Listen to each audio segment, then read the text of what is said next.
សូមអញ្ជើញរីករាយទស្សនារឿងព្រេងនិទានខ្មែរបុរសស្មៅកន្ត្រោយកាលពីព្រេងនាយមានក្មេងប្រុសពីរនាក់ម្នាក់ឈ្មោះសុកនិងម្នាក់ទៀតឈ្មោះសៅជាកូនអ្នកស្រុកភូមិជាមួយគ្នាសៅជាមនុស្សចិត្តអាក្រក់ណាស់បើបានទៅលេងជាមួយនរណាហើយគេតែងរករឿងឈ្លោះប្រកែកគ្នាមិនដែលខានម្ដាយឪពុករបស់សៅចូលចិត្តនិយាយកាន់ជើងកូនណាស់បណ្ដាជនក្នុងភូមិខឹងហើយស្អប់នឹងសៅពន់ពេកចំណែកសុកជាក្មេងកំព្រាស្លូតត្រង់រស់នៅជាមួយជីដូនចាស់ជរាក្រលំបាកក្រៃពេកបើសុកទៅលេងជាមួយក្មេងៗក្នុងភូមិពុំដែលឈ្លោះប្រកែកគ្នាម្ដងណាឡើយបណ្ដាជនក្នុងភូមិអាណិតស្រឡាញ់សុកហើយគេតែងតែឲ្យនំចំណីមិនដែលខានម្ល៉េះហើយសៅក៏កាត់ចិត្តច្រណែនហើយខឹងមួម៉ៅក្តៅចិត្តកាន់តែកាចឡើងគេចេះតែដើរជេរវាយកូនគេឥតញញើតដៃចាស់ឆ្លោះប្រកែកគ្នាព្រោះតែកាន់ជើងកូនរៀងខ្លួនលុះសុកនិងសៅចម្រើនវ័យធំឡើងសៅក៏ទៅបបួលសុកថាវើយយើងនាំគ្នាទៅកាប់ដើមឫស្សីធ្វើរនាបត្បិតផ្ទះរបស់ឯងបាក់ពុកអស់ទៅហើយសុកឆ្លើយថាខ្ញុំគ្មានកំបិតមុតមាំទេហើយក៏គ្មានអង្គត្រីសាច់ផងដែរសៅប្រាប់សុកថាមិនបាច់យកអ្វីទេខ្ញុំធានាយកទាំងអស់ឯងមានតែខ្លួនទៅបានហើយសុកក៏និយាយប្រាប់ជីដូនថាលោកយាយបងសៅគាត់បបួលខ្ញុំទៅកាប់ឫស្សីលួសរនាបមកជួសជុលផ្ទះយើងចំណែកបាយទឹកនៅលើគាត់ទាំងអស់ជីដូនខាត់ចៅថាចៅកុំទៅព្រៃឫស្សីនោះអីព្រោះទីនោះស្ងាត់ណាស់ចៅឆ្លើយថាមិនអីទេលោកយាយផ្ទះយើងពុកបាក់អស់ទៅហើយបើបានរនាបមកគ្រាន់នឹងជួសជុលកុំឲ្យយាយផុងជើងណាយាយក៏ផ្ដាំសៅថាចៅទៅក៏ទៅចោះតែចៅសៅឯងមើលថែប្អូនផងហើយពួកគេក៏លាលោកយាយចេញទៅលុះទៅដល់ព្រៃឫស្សីបន្ទាប់ពីកាប់បានឫស្សីល្មមគ្រប់គ្រាន់ហើយពួកគេក៏នាំគ្នាលួសជារនាបបន្ទាប់មកពួកគេក៏ឈប់សម្រាកបរិភោគបាយទាំងពីរនាក់ដោយអង្គុយទល់មុខគ្នាសៅគិតថា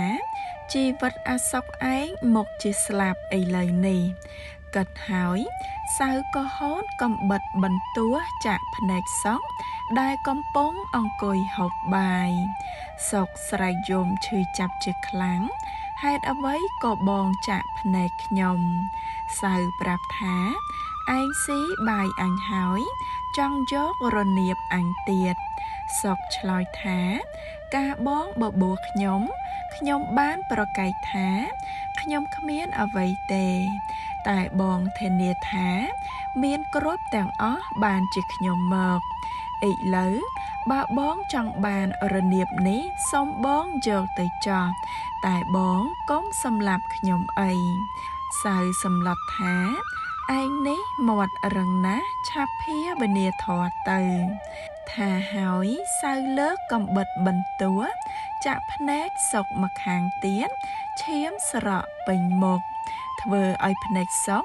ងងឹតទាំងសងខាងណាស្ដាយជីវិតណាអាណិតជីដូននៅឯផ្ទះសៅនិយាយថាអញទំលាក់ឯងទៅឲ្យត្រីស៊ីចោះថាហើយសៅធាក់សុកទម្លាក់ចូលទៅក្នុងទឹកស្ទឹងដែលកំពុងតែហូរខ្មួខ្មាញ់សៅគិតថាសុកបានស្លាប់បាត់ហើយក៏ប្រមូលរនាបទាំងអស់ ចងបាច់ត្រឡប់ទៅផ្ទះវិញហើយហួសទៅកុហកដូនចាស់ថាលោកយាយខ្លាខំអាសុកស្លាប់បាត់ទៅហើយសៅសប្បាយចិត្តណាស់ដើរលេងចិត្តផ្ទះដោយធម្មតាដោយចិត្តក្លាហានរកតែរឿងឆ្លោះគេដដែលចំណែកដូនចាស់ពេលឮសៅនិយាយដូច្នេះក៏យំសោកបោកខ្លួនហៀបនឹងខ្សែជីវិតចៅជីដូនស្ងួននៅឯណាយាយសែនខ្លោចផ្សាពេលមិនឃើញចៅនិយាយពីសុខដែលហែបណ្ដែតខ្លួនតាមខ្សែទឹកហូរហើយភាវនារតែពុទ្ធោមិនដាច់ពីមាត់លុះហែទៅដល់អាស្រមឥសីមួយនៅមាត់ស្ទឹងឥសីនោះមានមហិទ្ធិឫទ្ធិខ្លាំងពូកែណាស់ជាមួយនឹងក្រពើដែលកំពុងដេកនៅក្រោមអាស្រមឥសីវាអាចតំណែងខ្លួនជាមនុស្សបានទៀតផងពេលក្រពើឃ្លានអាហារវាស្ទុះចុះទៅក្នុងទឹកស្ទឹងក៏ប្រទះឃើញមនុស្សកំពុងហែបណ្ដែតខ្លួនតាមខ្សែទឹកហូរក្រពើគិតថាថ្ងៃនេះមានលាភធំណាស់បានសាច់មនុស្សស៊ីម្ដងហើយក្រពើហែទៅចិត្តឮសំឡេងពុទ្ធោក៏សង្ស័យក្នុងចិត្តហើយមើលទៅភ្នែកសុកទាំងពីរធ្លុះរកប្រស្រីគ្មានក្រពើគិតថាអញគួរតែយកគេទៅថ្វាយលោកតាអញមិនគួរស៊ីមនុស្សកំសត់នេះទេហើយក៏មុជទឹកគៀសុកមកដល់លើគោកក្រពើតំណែងខ្លួនជាមនុស្សដឹកដៃសុកទៅថ្វាយលោកតាឥសីសួរសុកអំពីរឿងដែលបានមកដល់អាស្រមសុកថ្វាយបង្គំឥសីតាមរឿងពិតគ្រប់ប្រការលោកតាមានចិត្តមេត្តាដល់សុកពុនពេកឥសីមានពុទ្ធដីកាថាអោចៅសៅអើយហេតុអ្វីក៏ចៅចិត្តអាក្រក់ម្លេះណាស់ហើយចោះចៅកុំព្រួយសឹមតាជួយចៅឲ្យមានភ្នែកភ្លឺដូចដើមនឹងបានទៅជួបជីដូនវិញតាឥសីក៏ផ្សំថ្នាំដាក់ភ្នែកសូត្រមន្តតបផ្លុំភ្នែកចៅសុករហូតភ្នែកភ្លឺដូចដើមហើយលោកតាបានក្តាប់ដីខ្សាច់មួយដៃសេពមន្តតបផ្លុំដីខ្សាច់ដាក់បាត់ដៃផ្ដាំចៅសុកថាចៅក្តាប់ដីខ្សាច់ឲ្យជាប់កុំលាដៃឲ្យសោះចាំទៅដល់ផ្ទះចៅប្រាប់ជីដូនក្រាកន្ទេក្នុងផ្ទះសឹមចៅលាដៃដាក់ដីខ្សាច់នេះទៅលើកន្ទេឥសីផ្ដាំរួចហើយក៏ប្រើក្រពើជូនចៅសុកទៅដល់កន្លែងដែលកាប់ឫស្សីសុកត្រឡប់ទៅដល់ផ្ទះវិញហើយចូលទៅយំសំពះជីដូនឃើញចៅក៏ស្ទុះមកអោបចៅយំខ្សឹបខ្សួរលួមលោមចៅគេប្រាប់ជ័យថាខ្លាខាំចៅស្លាប់ទៅហើយម្ចាស់ជីដូនអើយជីដូនយំសោកបោកខ្លួនអាសូរចៅហៀបនឹងខ្សែជីវិតឥឡូវចៅមិនស្លាប់ជីដូនអរណាស់រកអ្វីប្រៀបផ្ទឹមពុំបានឡើយចៅសុកនិយាយប្រាប់ជីដូនថាពេលចៅទៅកាប់ឫស្សីលួសរនាបបងសៅបានចាក់ភ្នែកចៅធាក់ទម្លាក់ទឹកតែបានក្រពើនាំចៅទៅថ្វាយលោកតាឥសីជីដូនឮបែបនេះរឹតតែអាណិតចៅខ្លាំងឡើង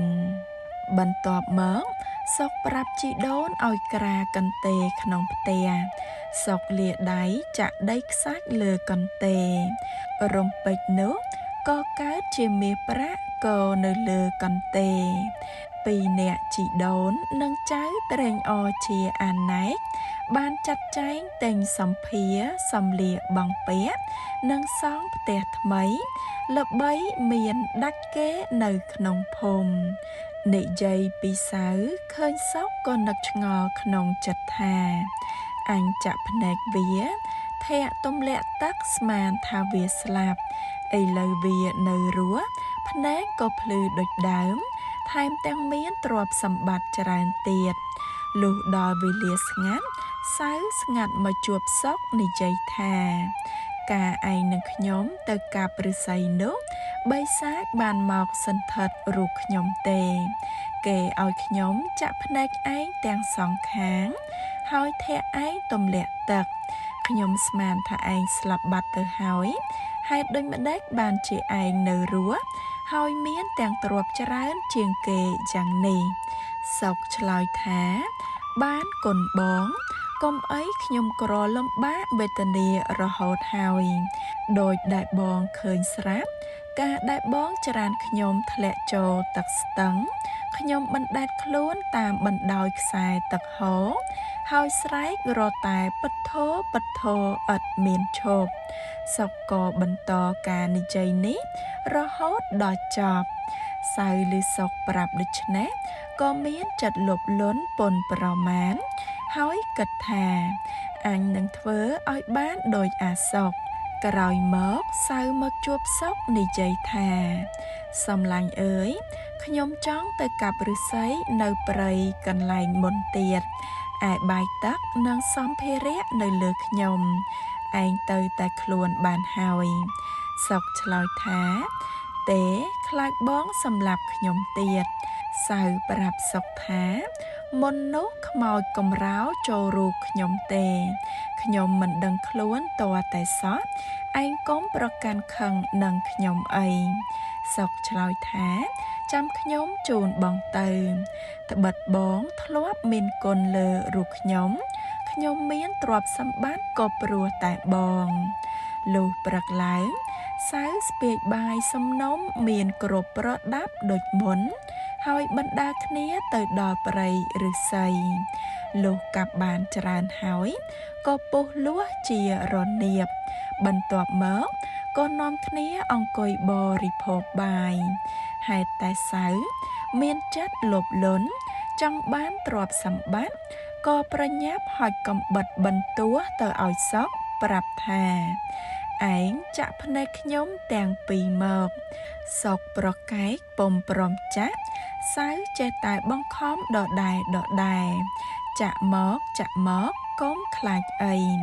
សៅបង្ខំសុកជាច្រើនដងសុកក៏ចាក់ភ្នែកសៅខ្វាក់ទាំងសងខាងសៅឈឺពើតខ្លាំងណាស់តែព្រោះចង់បានប្រាក់ក៏ឲ្យសុកចរានខ្លួនទម្លាក់ទឹកស្ទឹងដែលកំពុងហូរសៅប្រឹងស្រែកពធោមិនដាច់ពីមាត់ក្រែងបានជួបនឹងក្រពើសៅឈឺភ្នែកជាខ្លាំងនៅតែខំហែបណ្ដែតខ្លួនទៅមុខទៀតយូរទៅសៅអស់កម្លាំងឆ្លក់ទឹកស្លាប់នៅក្នុងទឹកស្ទឹងបាត់ទៅហើយសាច់ស្អុយរលេះរលួយមានត្រីជាច្រើនដណ្ដើមសាច់គ្នាស៊ីជាអាហារសល់តែរលាក្បាលអណ្ដែតតាមទឹកស្ទឹងទោះបីរលាក្បាលខ្មោចសៅអស់សាច់សល់តែឆ្អឹងក៏ដោយក៏ប្រឡឹងរបស់គេនៅតាមរលាលងមនុស្សឮតែពធោរហូតដល់រាបទៅដល់កំពង់ទឹកមហាសេដ្ឋីវេលានោះកូនក្រមុំសេដ្ឋីនាំបរិវារប្រុសស្រីចុះងូតទឹកកំពុងតែលេងទឹកយ៉ាងសប្បាយស្រាប់តែឃើញរលាក្បាលខ្មោចនោះអណ្ដែតមកចិត្តលងគេស្រែករកតែពធោពួកគេឈប់លេងទឹកទាំងអស់គ្នាកូនសេដ្ឋីក៏ប្រើខ្ញុំប្រុសម្នាក់ឲ្យទៅស្រង់យករលាខ្មោចមកដាក់លើគោករលាខ្មោចនោះចេះតែរពធោជានិច្ច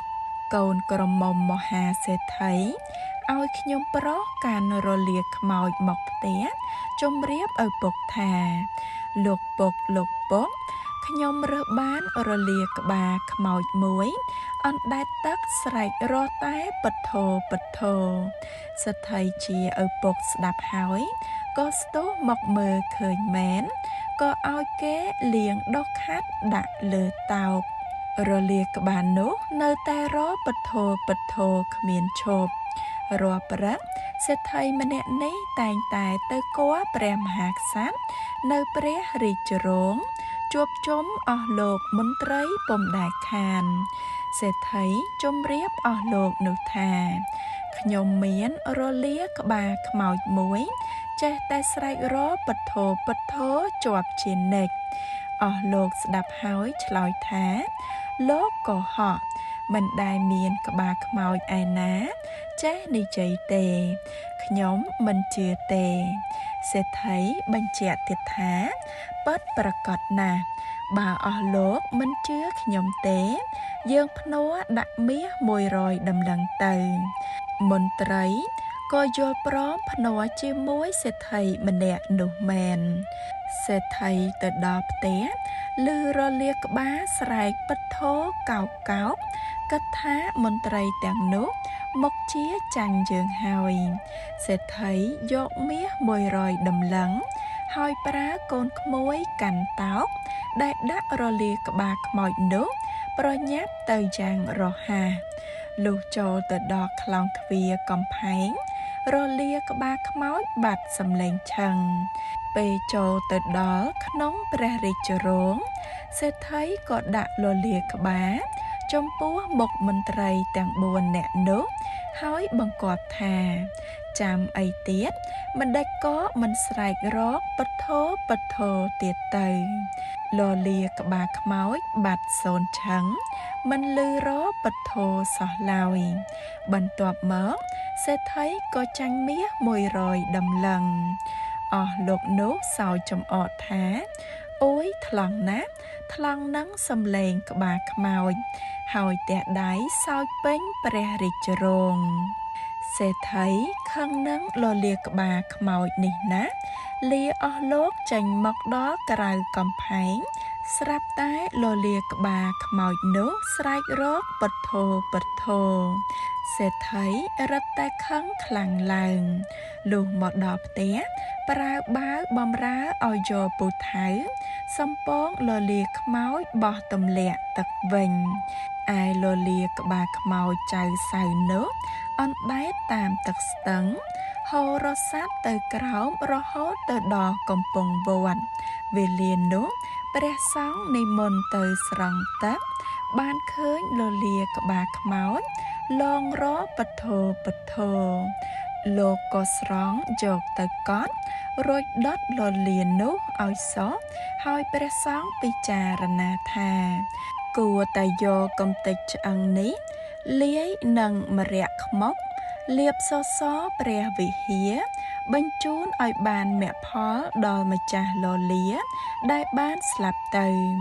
ហើយលោកយកខ្មុកសល់បន្តិចបន្តួចយកទៅលាបរទេះហើយរង់ចាំរហូតដល់ស្ងួតថ្ងៃមួយ